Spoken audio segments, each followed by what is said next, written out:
আসসালামু আলাইকুম। 11 থেকে 20 নম্বরের চাকরির পরীক্ষায় উত্তরগুলো কিভাবে লিখবেন বা কিভাবে প্রশ্নের উত্তর লিখলে আপনি নির্দিষ্ট সময়ের মধ্যে উত্তরপত্র জমা দিতে পারবেন এবং সম্পূর্ণ উত্তর লিখে আপনি লিখিত পরীক্ষাতে টিকবেন। দেখেন, যে কোশ্চেনগুলো আমি আপনাদের জন্য কিছু ডেমো কোশ্চেন রাখছি, এই কোশ্চেনগুলো কিভাবে উত্তর করবেন, কোন কোন টপিকগুলো প্রশ্ন হয়, ওই শর্টকাটে কিভাবে উত্তর করা যায় এবং ফুল মার্ক অর্জন করা যায় সেটা আপনাদেরকে দেখাবো। এবং পাশাপাশি একটা কথা আগে বলে রাখি যে পরীক্ষার খাতায় আসলে 11 থেকে 20 নম্বরের চাকরির পরীক্ষায় কিভাবে উত্তর লিখতে হয় এটা নির্দিষ্ট কোনো মানদণ্ড নাই। এক একজন ব্যক্তি এক একভাবে লেখে, কিন্তু আলটিমেটলি আমাদের যেটা টার্গেট থাকে যে আমি যেন ফুল মার্কটা পাই এবং সময়ের মধ্যেই আমি আমার উত্তরপত্রটা সুন্দরভাবে সাজিয়ে গুছিয়ে লিখে আসতে পারি। সেই দৃষ্টিকোণ থেকে একটু আপনাদেরকে দেখাবো যে আমরা কোন প্রশ্নের উত্তরগুলো কিভাবে লিখবো। 2026 সালের প্রশ্নই রেখেছি আপনাদের জন্য, অবশ্যই একটু ধৈর্য সহকারে ভিডিওটি দেখবেন। এট ফার্স্ট আপনাদেরকে দেখাবো যে কোশ্চেনটা, সেটা হচ্ছে দুর্যোগ ব্যবস্থাপনা অধিদপ্তরের একটি কোশ্চেন। এখানে সন্ধি বিচ্ছেদ কিন্তু আমাদের পরীক্ষাতে থাকে। সন্ধি বিচ্ছেদ যেভাবে লিখবেন, আপনি 3 সেট কোশ্চেন দেখাবো, তাই ধৈর্য সহকারে অবশ্যই দেখবেন। সন্ধি বিচ্ছেদ যদি পরীক্ষাতে আসে, সন্ধি বিচ্ছেদের ক্ষেত্রে আপনাকে এখানে যে ফরম্যাটটা আছে ঠিক এইভাবে এই ফরম্যাটটা আপনাকে লিখতে হবে। সন্ধি বিচ্ছেদ যদি পরীক্ষাতে আসে আপনাকে এই ফরম্যাটে লিখতে হবে। প্রথমে আপনি শব্দটা লিখবেন, তারপরে সমান চিহ্ন দিয়ে এইভাবে লিখবেন।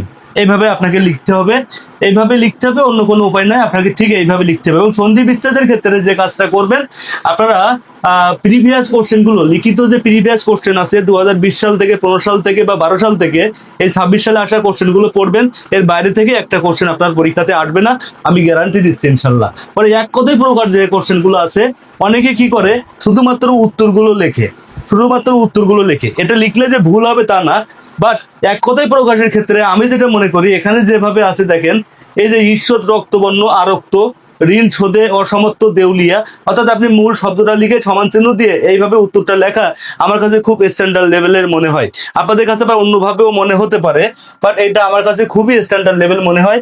এই টেকনিকটা আমিও অবলম্বন করতাম বা আমি এইভাবে উত্তর লিখতাম। এখন বাক্য সহ অর্থাৎ বাগধারা যে কোশ্চেনগুলো থাকে পরীক্ষায়, বাগধারা, সেগুলো কিভাবে লেখা যায়। দেখেন, বাগধারার ক্ষেত্রে যে ডাকা বুকো বিষ বৃক্ষ, আমি এই কাজটাই করতাম। আমি কিন্তু এই সম্পূর্ণটাই লিখতাম। অনেকে বলতে পারে যে স্যার এই এত বেশি লিখে আমি তো সময় পাবো না, কিভাবে আপনি 1 ঘন্টার পরীক্ষা 40 মিনিটের মধ্যে শেষ করবেন সেটাও আমি শেষে আপনাকে বলে দিব।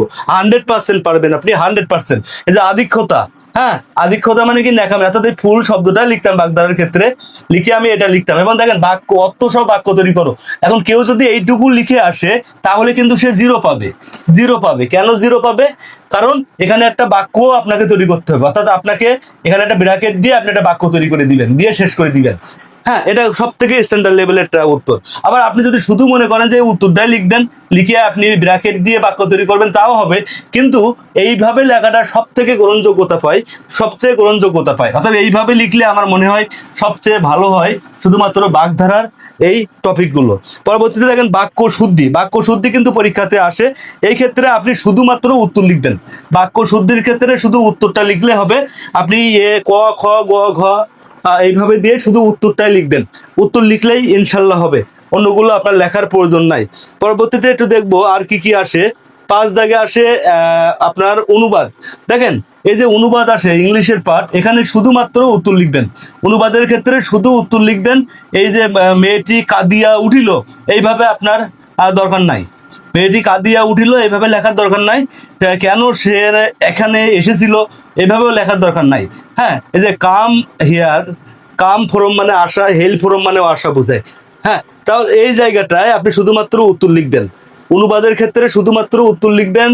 আরো একটা জিনিস দেখিয়ে দিই, সেটা হলো এই যে fill in the gaps. Fill in the গ্যাপসের উপর আমার অলরেডি একটি কোর্স চালু হচ্ছে। তাদের ফিল ইন দ্য গ্যাপসের সমস্যা, সেন্টেন্স কারেকশনের সমস্যা এবং অনুবাদের সমস্যা, তারা অবশ্যই মিসাইল কোর্স 2.1 ভর্তি হবেন, সম্মানিত 200 টাকা। অবশ্যই ইনবক্সে নক দিবেন। দেখেন, এই যে ফিল ইন দ্য গ্যাপস, এই ফিল ইন দ্য গ্যাপসের ক্ষেত্রে যে কাজটা করবেন, এটা প্রিপোজিশন আছে, দেখেন এটা প্রিপোজিশন বলে দিছে, শুধুমাত্র উত্তর লিখবেন। শুধুমাত্র কি করবেন, প্রিপোজিশনের ক্ষেত্রে শুধু উত্তর লিখবেন। এই যে ডাইট, ডাইট, এখানে ওভারের সাথে কয়টা শব্দ আছে? 4টা শব্দ আছে। আর এই ফ্রমের সাথে 4টা শব্দ আছে, তাহলে ডাইট ফ্রম হবে। ফ্রম। আশা করা মানে এই যে অ্যাসপায়ার আফটার। হ্যাঁ, আর মানে লোভ টাইপের। অ্যাবসেন্ট, বিয়োগ হওয়া মানে ফ্রম, বিয়োগ হওয়া মানে ফ্রম। এই যে বাউন্ড ফর, মানে যে যাওয়া, যাওয়ার ক্ষেত্রে the train is bound for Motijheel, দেখবেন এরকম আছে। ব্লাইন্ড টু মানে হচ্ছে উদাসীন, ব্লাইন্ড অফ মানে অন্ধ। যাক আমি না পড়াই, তাহলে আপনি এক্ষেত্রে প্রিপজিশনের ক্ষেত্রে কি করবেন, প্রিপজিশনের ক্ষেত্রে শুধুমাত্র উত্তরটাই লিখবেন এবং feel in the blanks with article. এখানে আরো একটা কোশ্চেন আছে আর্টিকেলের ক্ষেত্রেও শুধু উত্তর লিখবেন, কোনো বাক্য লেখার দরকার নাই। ভয়েসেন্সের ক্ষেত্রে শুধু উত্তর লিখবেন, কোনো বাক্য লেখার দরকার নাই। ন্যারেশনের ক্ষেত্রে শুধু উত্তর লিখবেন, কোনো বাক্য লেখার দরকার নাই, আগেই বলে রাখি। এবং এখানে আরো কিছু কোশ্চেন দিয়েছে দেখেন, এই যে এই কোশ্চেনগুলো অঙ্কের ক্ষেত্রে কি করবেন, অঙ্কের ক্ষেত্রে শুধু উত্তর লিখবেন। হ্যাঁ, এটা আমরা সবাই জানি, অঙ্কের ক্ষেত্রে শুধু উত্তর লিখবেন, এগুলো অঙ্কের ক্ষেত্রে শুধু উত্তরটাই লিখবেন। আর এই যে সাধারণ জ্ঞান, যেটা সাধারণ জ্ঞানের যে পাঠ, সাধারণ জ্ঞানের পাঠে শুধুমাত্র উত্তর লিখবেন, অন্য কিছুই লিখবেন না। সাধারণ জ্ঞানের পাঠে শুধু উত্তর লিখবেন। আমরা আরো একটু কোশ্চেন দেখার চেষ্টা করব। সাধারণ জ্ঞানের পাঠে শুধু উত্তর লিখবেন। আমরা আরো একটা কোশ্চেন দেখার চেষ্টা করব দুর্যোগ ব্যবস্থাপনা অধিদপ্তরের। এখানেও দেখেন সন্ধি আছে, সন্ধি যেভাবে বলছিলাম ঠিক এইভাবে লিখবেন। হ্যাঁ, এক কথায় প্রকাশ, এটা আপনি সম্পূর্ণ লিখে উত্তর লিখবেন, সেটা সব থেকে ভালো হয়, সবচেয়ে ভালো হয়। আর এই যে বানান শুদ্ধ, যেটা বানান শুদ্ধের ক্ষেত্রে ম্যাক্সিমাম কি করে, শুধু উত্তর লেখে। আমি বলবো যে আপনি বানান শুদ্ধের ক্ষেত্রে অশুদ্ধ এবং শুদ্ধ দুইটাই লিখবেন। আর যদি মনে করেন শুধু উত্তর লিখবেন, তাও হবে, ভুল হবে না, নাম্বার পাবেন। শুধু উত্তরটা লিখলেও নাম্বার পাবেন। এই যে দেখেন শুধু উত্তরটা, বাট এইভাবে লিখলে সব থেকে ভালো হয়, সবচেয়ে ভালো হয়। যে বাক্য রচনা করুন, এটা দেখেন অর্থ সহ বাক্য রচনা করুন। এটা আসলে নেওয়া মানে কি, আবির্ভূত হওয়া। এখানে আপনাকে অবশ্যই একটা বাক্য রচনা লিখতে হবে। আপনি শুধু উত্তরটাই যদি লেখেন তাও হবে, লিখে একটা বাক্য রচনা দিতে পারেন, অথবা এটা সম্পূর্ণ লিখেও বাক্য রচনা দিতে পারেন। তবে আমি মনে করি এই সম্পূর্ণটা লিখে, মানে বাগধারার ক্ষেত্রে সম্পূর্ণটা লিখে, এটা উত্তর লিখে আপনি যদি বাক্য রচনা দেন, তাহলে সেটা সবচেয়ে সুন্দর লাগে। কারণ আগে দর্শনধারী, তারপর গুণ বিচারী, একটা ব্যাপার কিন্তু আছেই। আর এই যে অনুবাদে শুধু উত্তর লিখবেন। 3 ঘন্টা ধরে বৃষ্টি হচ্ছে, এগুলো সব আমার এই যে মিসাইল টেকনিক। এটা কোন টাকা ডাবের নিয়ম, হ্যাঁ, এটা হচ্ছে তেসির নিয়ম। এগুলো সবই মিসাইল টেকনিক। এই যে হাসতে হাসতে তয়কারের নিয়ম, আমার সবগুলো শিটের মধ্যে পাওয়া যাবে, এই সবগুলো শিটের মধ্যে পাওয়া যাবে। অঙ্কের ক্ষেত্রে শুধু উত্তর লিখবেন, পার্টস অফ স্পিচ এটা খুব কম আসে, শুধু উত্তরটাই লিখবেন। এই যে শূন্যস্থান আছে, প্রিপজিশন, হ্যাঁ, ল্যাক অফ মানে ঘাটতি, অন টপ মানে ঘাটতি, শর্ট অফ মানে ঘাটতি। হ্যাঁ, এগুলো আমার প্রিপজিশনের পড়িয়েছিলাম। রিলাই মানে নির্ভর করা, ডিপেন্ড মানে নির্ভর করা। হ্যাঁ, যাই হোক, আমি এটা না পড়াই। এখানে শুধু উত্তর লিখবেন। আর এই যে বিপরীত শব্দ, সিনোনিম বা অ্যান্টোনিম, এখানে আপনি শুধু উত্তর লিখলে হবে, বা মূল শব্দ লিখে যদি এইভাবে লেখেন, সেটা আরো স্ট্যান্ডার্ড লেভেলের হয়। আর অঙ্কের ক্ষেত্রে তো শুধু উত্তরই করবেন, অন্য কিছু লেখার দরকার নাই। এখানে সাধারণ জ্ঞান আছে দেখছি, সাধারণ জ্ঞানের ক্ষেত্রে কোনো কোশ্চেন লেখার দরকার নাই, শুধুমাত্র উত্তর লিখবেন। শুধুমাত্র উত্তর, যে বাংলাদেশ সড়কের কোন দিকে গাড়ি চলে, বাম দিকে, এটা লেখার দরকার নাই। আপনি লিখে শুধু বাম দিকটায় উত্তর লিখে দেবেন, হয়ে যাবে। আর কিছুই লিখবেন না, বাংলাদেশ সেতু কর্তৃপক্ষের আরো একটি কোশ্চেন আপনাদেরকে দেখাই। হ্যাঁ, সেতু কর্তৃপক্ষের আরো একটি কোশ্চেন আপনাদেরকে দেখাই। এটা তো সন্ধি বিচ্ছেদ দেখিয়েছিলাম, এখানে আরো একটা সেট কোশ্চেন আছে কারকের ক্ষেত্রে। দেখেন, কারকের ক্ষেত্রে যে কাজটা করবেন, কারকের ক্ষেত্রে এবং সমাসের ক্ষেত্রে যে কাজটা করবেন, সেটা হলো, কারকের ক্ষেত্রে আমি যে কাজটা করতাম সেটাই বলি। সেটা হচ্ছে আমি ফুল বাক্যটাই লিখতাম, লিখে এই নিচে দাগ দিয়ে এটা লিখতাম। বাট আপনারা যে কাজটা করবেন, আপনারা এই শুধু উত্তরটাই লিখবেন, তাও হবে। কারকের ক্ষেত্রে শুধু উত্তর লিখবেন, আর যদি বিভক্তি নির্ণয় করতে বলে, বিভক্তি সহ শুধু উত্তরটাই লিখবেন, তাও আপনি ফুল নাম্বার পাবেন কারকের ক্ষেত্রে। এবং সমাসের ক্ষেত্রেও তাই, শুধু উত্তর লিখে দিবেন, আপনি ফুল নাম্বারটাই পাবেন। আর এই বিপরীত শব্দের ক্ষেত্রে সম্পূর্ণটা লেখার চেষ্টা করবেন। এই যে প্রজা, রাজা, আবাহন, বিসর্জন, এইভাবে লিখবেন। অথবা প্রজা দিয়ে, এই যে প্রজা লিখলেন, প্রজা দিয়ে এইখানে আপনি রাজা লিখে দিলেন, রাজা, তাও হবে, এরকম দাগ দিয়ে দিলেও হবে। হ্যাঁ, আমি কিন্তু এই কাজটাও করতাম, এভাবে লিখলেও আপনি লিখতে পারেন। আর যে এক কথায় প্রকাশ, দেখেন এক কথায় প্রকাশে শুধু উত্তর লিখলেও হবে। আবার সবচেয়ে ভালো হয় এটা লিখে উত্তর লেখা। আমি কিন্তু এই সম্পূর্ণটাই লিখতাম যেভাবে আছে, যার বাসস্থান নাই কি অনিকেত, এইভাবে। হ্যাঁ, আবার সম্পূর্ণটা লেখায় সবচেয়ে ভালো হবে। এবং আপনি 40 মিনিটের মধ্যে কিভাবে উত্তর করবেন সেটাও আপনাকে আমি দেখাবো। এখানে কি আছে দেখেন, অনুবাদের শুধুমাত্র উত্তর লিখবেন। দেখেন, এই অনুবাদ কিন্তু প্রত্যেকটা পরীক্ষাতে থাকে, শূন্যস্থান প্রত্যেকটা পরীক্ষাতে থাকে, সেন্টেন্স কারেকশন দেখা যায় ম্যাক্সিমাম পরীক্ষাতে থাকে। এই কোর্সটা যারা করতে চান, সেপ্টেম্বরের 1 তারিখে চালু হবে। যদি এই কোর্সটি করতে চান, অবশ্যই ইনবক্সে নক দিবেন। হ্যাঁ, অবশ্যই ইনবক্সে নক দিবেন। এই কোশ্চেনগুলোতে আপনার ইনশাল্লাহ কোনো সমস্যা থাকবে না। মিসাইল টেকনিকে দেখবেন আর উত্তর করবেন, এগুলো কোনো ব্যাপারই না। এই কোশ্চেনগুলো দেখবেন আর প্রশ্নের উত্তর করবেন, শূন্যস্থানে শুধু উত্তর করবেন। আর এই যে কারেকশনে শুধু উত্তর লিখবেন, কারেকশনে শুধু উত্তরটাই লিখলে হবে। এই পার্টটা এই যে ক্যালেন্ডার বানান, লেজার বানান, হ্যাঁ এই বানানগুলো আমার সব সিটির মধ্যে ছিল, মিসাইল কোর্স 4 এর মধ্যে ছিল। এটা শুধু উত্তর লিখবেন এটা।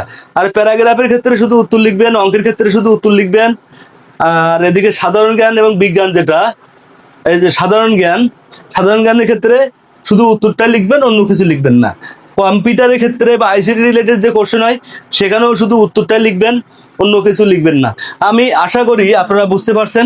এই যে ইপিআই এর ক্ষেত্রে যেটা করবেন, এরকম যখন শর্ট ফর্ম থাকবে তাহলে এই শব্দটা লিখে সমান চিহ্ন দিয়ে এই ফুলটা লেখার চেষ্টা করবেন।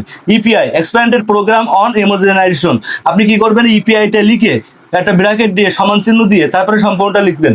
এটা আমার মনে হয় সবচেয়ে ভালো হয়। অনেকে ব্র্যাকেট দিয়েও লেখে, সেটাও কোনো সমস্যা নাই। তাহলে এই হচ্ছে আপনার মূল পদ্ধতি, যে বাংলার ক্ষেত্রে কি করবেন, ইংরেজির ক্ষেত্রে কি করবেন এবং সাধারণ জ্ঞানের ক্ষেত্রে কি করবেন। এখন আপনাকে দেখাবো যে 40 মিনিটের মধ্যে 1 ঘন্টা প্রশ্ন আপনি কিভাবে প্র্যাকটিস করবেন। দেখেন, আপনি এখন জব সলিউশন যখন সমাধান করবেন, দেখবেন ওইখানে 1 ঘন্টা বা 1.5 ঘন্টা থাকে। আপনি সবসময় চেষ্টা করবেন যে এই 1 ঘন্টার প্রশ্ন 40 মিনিটে উত্তর করার। আপনি জব সলিউশন থেকে নিজে নিজে সমাধান করবেন এবং ওই সময় টার্গেট নিয়ে সমাধান করবেন।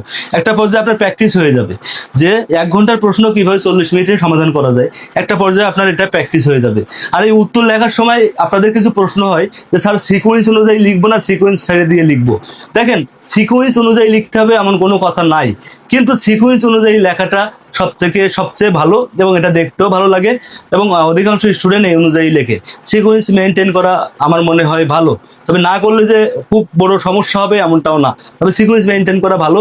আপনি যদি দেখেন যে একটা অঙ্ক আপনি পারছেন না, অঙ্কটা লিখলেন 5 দাগ লিখে আপনি পেজটা ফাঁকা রাখলেন, পরবর্তীতে চলে গেলেন, আপনি শেষে এসে আবার ওই পেজে অঙ্কটা করলেন, কোনো সমস্যা নাই।